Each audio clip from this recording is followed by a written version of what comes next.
दौरे पर पहुंचे उत्तराखंड के मुख्यमंत्री पुष्कर सिंह धामी ने पीएम नरेंद्र मोदी से मुलाकात की।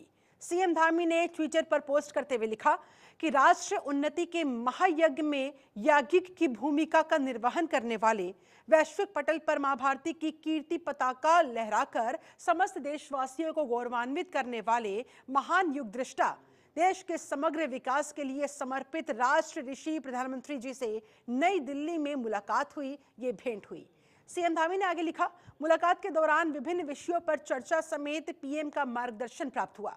बता दें, सीएम धामी ने मुलाकात के दौरान प्रधानमंत्री को मलारी यानी कि चमोली क्षेत्र की बेहद प्रसिद्ध हस्त निर्मित शॉल और पिथौरागढ़ स्थित नारायण आश्रम की प्रतिकृति भेंट में दी है।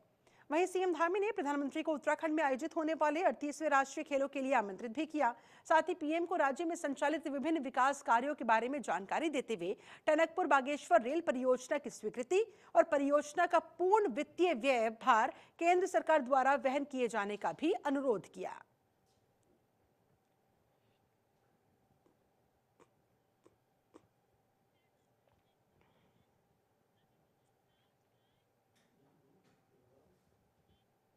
वहीं देहरादून में सीएम पुष्कर सिंह धामी ने गुरु गोविंद सिंह की जयंती पर उन्हें बधाई दी। एक्स पर पोस्ट करते हुए लिखा, राष्ट्र, धर्म और मानवता की रक्षा के लिए अपना सर्वस्व न्योछावर करने वाले खालसा पंथ के संस्थापक और सिखों के 10वें गुरु श्री गोविंद सिंह जी के प्रकाश पर्व के समस्त प्रदेशवासियों को हार्दिक शुभकामनाएं देता हूं।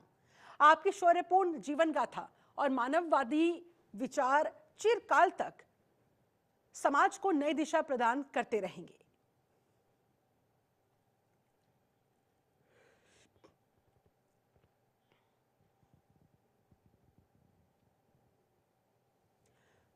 खबर अल्मोड़ा से है, जहां नगर निकाय चुनाव को लेकर सरगर्मियां तेज हो गई। इसी कड़ी में केंद्रीय सड़क परिवहन मंत्री अजय टम्टा भाजपा के मेयर प्रत्याशी अजय वर्मा के प्रचार जुलूस में शामिल होने पहुंचे। इस दौरान उन्होंने वहां नगर भ्रमण किया। उन्होंने कहा, अल्मोड़ा नगर निगम में इस बार पहला मेयर बीजेपी का बनने जा रहा है। उनका कहना था कि राज्य और केंद्र ने नगर के अंदर बहुत विकास किया है। अब नगर निगम को एक आदर्श नगर बनाने की दिशा में काम किया जाएगा। देखिए,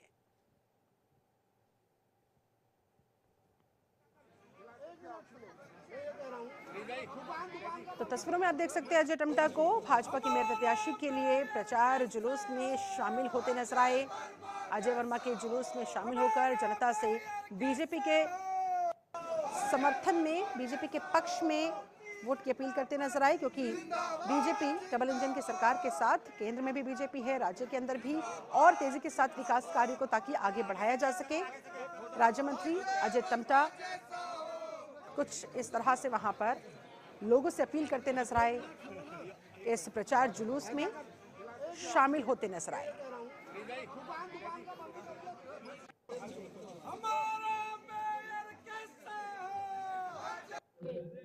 अल्मोड़ा नगर पालिका का गठन बहुत ही पूर्व में रहा है और सौभाग्य से पहली बार ये चुनाव अपने आप में एक इतिहास बना रहा है कि अल्मोड़ा में मेयर का चुनाव हो रहा है, और इसलिए ये अपने आप में पहली बार मेयर का चुनाव हो रहा है। इसके लिए राज्य सरकार और केंद्र सरकार दोनों का बहुत बहुत बधाई है। मेरे लोकसभा क्षेत्र के अंदर अल्मोड़ा और पिथौरागढ़ दोनों सीटें मेयर हुई हैं, और पहली बार ये चुनाव में हमारे अजय वर्मा जी, जो पूर्व में भी जिन्होंने अल्मोड़ा में नगर पालिका का चुनाव लड़ा है, बहुत सरल, सौम्य और पार्टी के निष्ठावान कार्यकर्ता है, और जो लगातार नगर में प्रत्येक परिवार से जुड़े हुए हैं।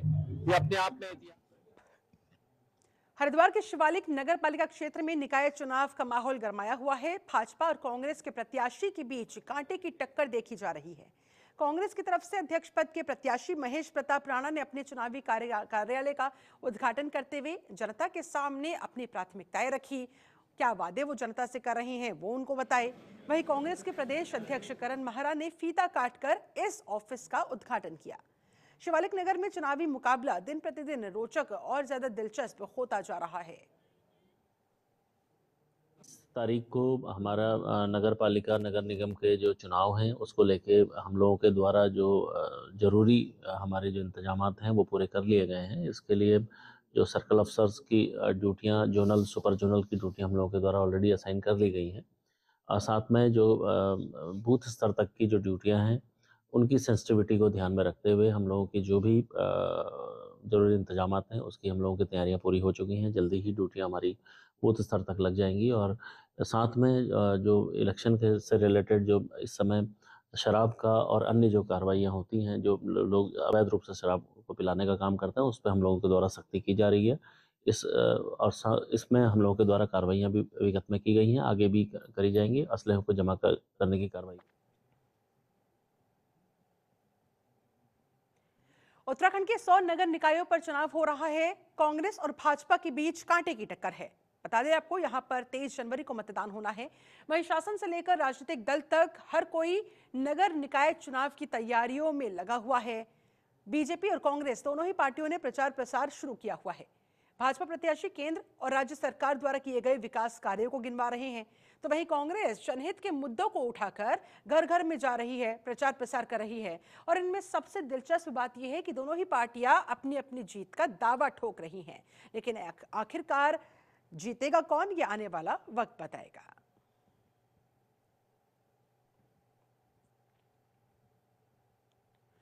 हरिद्वार के मंगलापुर से विधायक और दिल्ली के चुनाव प्रभारी काजी निजामुद्दीन दिल्ली में प्यारी दीदी योजना के लॉन्चिंग कार्यक्रम में शामिल होने पहुंचे। दिल्ली प्रदेश कांग्रेस कमेटी कार्यालय में प्यारी दीदी योजना की घोषणा की गई। इस दौरान कांग्रेस विधायक काजी निजामुद्दीन के साथ मंच पर कर्नाटका के उप मुख्यमंत्री डीके शिव कुमार, दिल्ली कांग्रेस के अध्यक्ष देवेंद्र यादव भी मौजूद दिखाई दिए। बता दें आपको, दरअसल कांग्रेस ने प्यारी दीदी योजना की घोषणा की है कि सरकार बनने पर दिल्ली की महिलाओं को 2500 रुपये प्रति महीने दिए जाएंगे।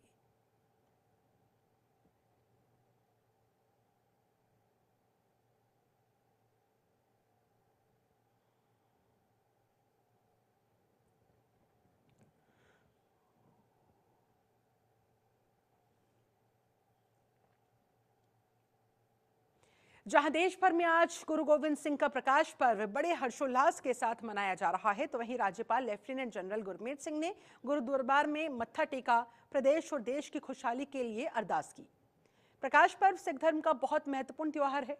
सिख धर्म के दो प्रमुख गुरुओं गुरु नानक देव जी और गुरु गोविंद सिंह जी के जन्मदिन को विशेष रूप से प्रकाश पर्व के रूप में मनाया जाता है। सिख समुदाय द्वारा इस प्रकाश पर्व को बड़े ही हर्षोल्लास के साथ मनाया जाता है।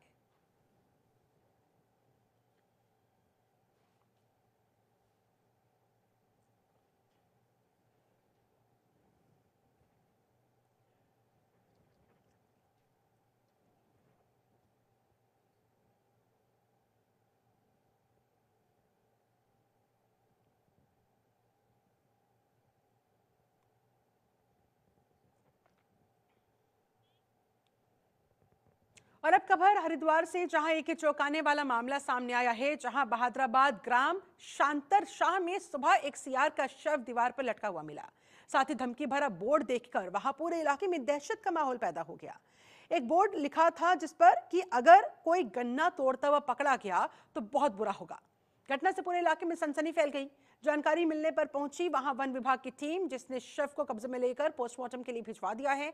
एसडीओ पूनम कैंथोला ने हत्या का शक जताते हुए मामले में जांच पड़ताल के आदेश दे दिए हैं।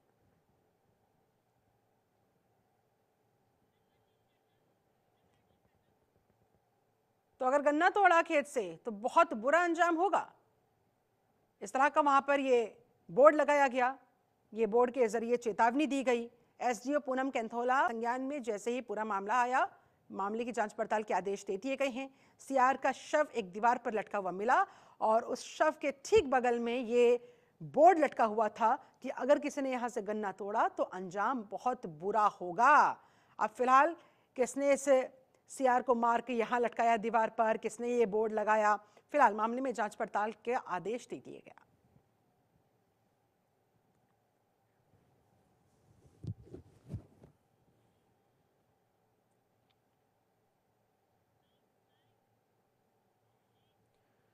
उधर पौड़ी क्षेत्र शहर में वन विभाग के कार्यालय के पास हुए अतिक्रमण को राजस्व विभाग की टीम ने ध्वस्त कर दिया। डीएफओ स्वप्निल अनिरुद्ध ने बताया, इस मामले में शिकायत मिलने पर यह विभागीय कार्रवाई अमल में लाई गई है। बताया गया 2021 में अतिक्रमण किया था वहां पर, जिसकी शिकायत मिली और अब फिलहाल इस मामले में जांच की बात कही गई है। विकास कार्य भी इस वजह से, अतिक्रमण की वजह से वहां पर लटक रहा था, जिसके बाद वन विभाग से इस बाबत कई बार शिकायत की गई। वन विभाग की टीम मौके पर पहुंची, राजस्व विभाग के साथ मिलकर इस अतिक्रमण को वहां पर ध्वस्त करवाया गया और सारा सामान वहां जब्त किया गया।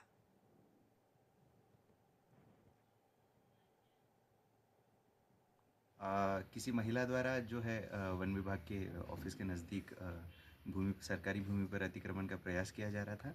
उस अतिक्रमण के प्रयास को जो है पिछले 15 दिनों में ही जो है वन विभाग की टीम और राजस्व की संयुक्त टीम ने विफल कर दिया है। जैसे ही ये अतिक्रमण का प्रयास किया जा रहा था, वहाँ घेरबाड़ की जा रही थी, तो शुरुआत में ही जो है इस घेरबाड़ के प्रयास को हम लोगों ने विफल कर दिया था। फिर दोबारा जो है हमारी जानकारी में आया कि वहाँ पर दोबारा अतिक्रमण का प्रयास किया जा रहा है, तो कल देर शाम को जो है दोबारा उस अतिक्रमण के प्रयास को विफल कर दिया गया। यह भूमि जो है आरक्षित वन भूमि नहीं है, ये जो है सरकारी भूमि है। ऐसे है कि जो पूर्व सभासद थी यहाँ पे, उन्होंने अपने कार्यकाल में 2021 में ये जगह कब्जा कर दी और यहीं पे डीएफ ऑफिस है और ये जगह भी डीएफ ऑफिस की है, वन विभाग की ज़मीन है। और उन्होंने यहाँ पे कब्जा किया और उसके बाद जो अपने एक पत्रकार हैं प्रमोद खंडूड़ी जी, उन्होंने मामले को उठाया था। आप कोई वीडियो खंगाल सकते हैं, तो उस पर जो है कि उस बिना पे जो है कि उनका यहाँ पे नोटिस चस्पा हुआ था। मैंने कल पटवारी से भी बात की थी और बीच में फिर डीएफओ साहब ने अभी हाल ही के दिनों में कुछ इसका अतिक्रमण हटाया, वो मामला ये जो इसका सामान वो जब्त किया गया। तो हमने कहा चलो ठीक है, हमने आज तक इस मामले को कभी नहीं उठाया, लेकिन अभी जो सीट है, जो पिछली सीट थी वो महिला सीट थी, उसमें महिला ने चुनना था। अब सामान्य सीट हो चुकी है। मैं 1 साल से यहाँ पर तैयारी कर रहा हूँ। मैंने कम से कम 1-1.5 करोड़ इस वार्ड में कराया। मैंने कभी ठेकेदारी नहीं की, 1 रुपया कमाया नहीं, अपना पैसा लगाया। मैं इतना तो बता दूँ, मैंने नगर पालिका के पास काम करने के लिए हथियार नहीं, लेबर जरूर है, हथियार नहीं। मैं 10,000 रुपये के आज़ाद। उधर भगवानपुर थाना क्षेत्र के हसनपुर डाडा जलालपुर के जंगल के पास बदमाशों और पुलिस के बीच मुठभेड़ हुई, जिसमें एक बदमाश के पैर में गोली लग गई। जानकारी के मुताबिक बदमाश गौ तस्करी के मामले में फरार चल रहा था। चेकिंग के दौरान पुलिस ने बदमाश को रोकने की कोशिश की तो बदमाशों ने पुलिस पर ही फायरिंग करनी शुरू कर दी। पुलिस ने भी जवाबी फायरिंग की, जिसमें बदमाश के पैर में गोली लगी है। घायल बदमाश को आनन फानन में सिविल अस्पताल में भर्ती करवाया गया है। फिलहाल बदमाश का उपचार चल रहा है और पुलिस मामले की जांच पड़ताल में जुटी हुई है। आरोपी 10,000 का इनामी बदमाश था, जिस पर कई मुकदमे दर्ज थे।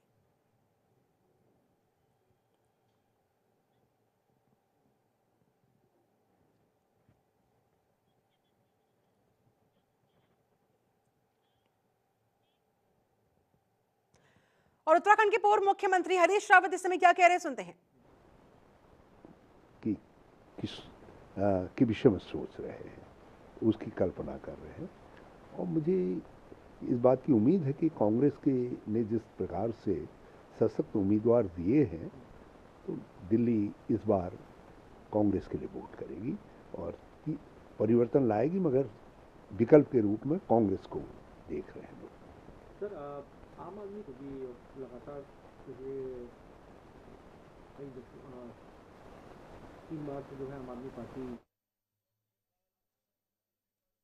बीजेपी पर ये आरोप लगा रही है कि वोट काटे जा रहे हैं और एक बड़ी संख्या के अंदर जो है ये वोट कर रहे हैं। चुनाव आयोग को भी जो निशाना साध रहे हैं, कह रहे हैं कि ये सब कुछ उनकी नाक के नीचे हो रहा है, लेकिन कोई भी गौर नहीं किया जा रहा। कह रहे हैं कि एडिशनल वोट भी बढ़ रहे हैं। वोट करीबन 1.5 लाख की वोट की सीट है नई दिल्ली, वहाँ पर 10,000 डिलीट हुए वोट। ये खेल महाराष्ट्र में भी हुआ था और अब उसका एक्सटेंशन दिल्ली में करने की कोशिश हो रही है। मतदाता प्रणाली के साथ किसी तरीके की छेड़छाड़ कोई भी कर रहा हो तो वो गंभीर अपराध है और ये अपराध इलेक्शन कमीशन की नज़र में होना चाहिए। और मुझे अफसोस इस बात का है कि हमारी ये संस्थाएं, जिनको जो संविधान की गरिमा को बढ़ाने का काम करना चाहिए था, वो अपनी स्वायत्तता खो रही है। सर, रमेश बुदूरी कल आजकल वो निशाने पर हैं दोनों पार्टियों की, चाहे कांग्रेस और आम आदमी पार्टी, उनके एक बयान की वजह से, जिसमें वो जिक्र करते हैं कि हम यहाँ के पढ़ते हैं कि प्रियंका गांधी जैसे गालों से कर देंगे। वहीं आतिशी मदलेना पर कहते हैं कि उन्होंने तो बात तक बदल दिया, पहले महिला थी अब सिंह दी। आपको लगता है राजनीति के अंदर इस तरीके के बयान? ये बहुत दुखद बयान है और ऐसे लोग भारत की संसद में पहुंच गए और ऐसे लोग आज दिल्ली में भाजपाई एक विकल्प के रूप में पेश किए जा रहे हैं इस चुनाव के अंदर।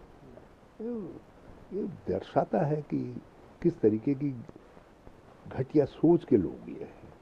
चाहे आप किसी के लिए कर रहे हो, चाहे प्रियंका जी के लिए कह रहे हो, चाहे आतिशी जी के लिए कह रहे हो, ये राजनीतिक जीवन की महत्वपूर्ण, सामाजिक जीवन के महत्वपूर्ण व्यक्तित्व हैं आप।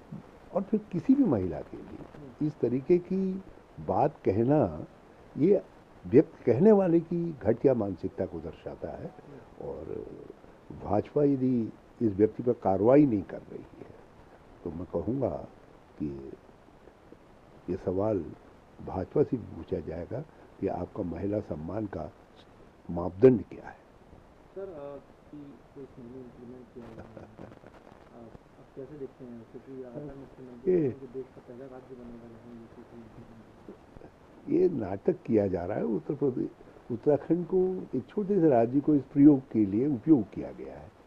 यूसीसी का अर्थ क्या है? Uniform civil code for entire country. तो आप लाना है तो आप केंद्र में लाइए ना। तो आप केंद्र में तो ला नहीं रहे। तो अलग अलग राज्यों के कैसी यूसीसी है, कैसा सामान्य नागरिक संहिता। तो उत्तराखंड के पूर्व मुख्यमंत्री और कांग्रेस के कद्दावर नेता हरीश रावत को भी आप सुन रहे थे। नगर निकाय में कांग्रेस की जीत का दावा करते नजर आए। साथ ही दिल्ली विधानसभा चुनाव को लेकर भी कहते नजर आए कि अब वहां पर परिवर्तन होगा, कांग्रेस को जरूर वहां के लोग इस बार चुनने वाले हैं। बढ़ेंगे आगे।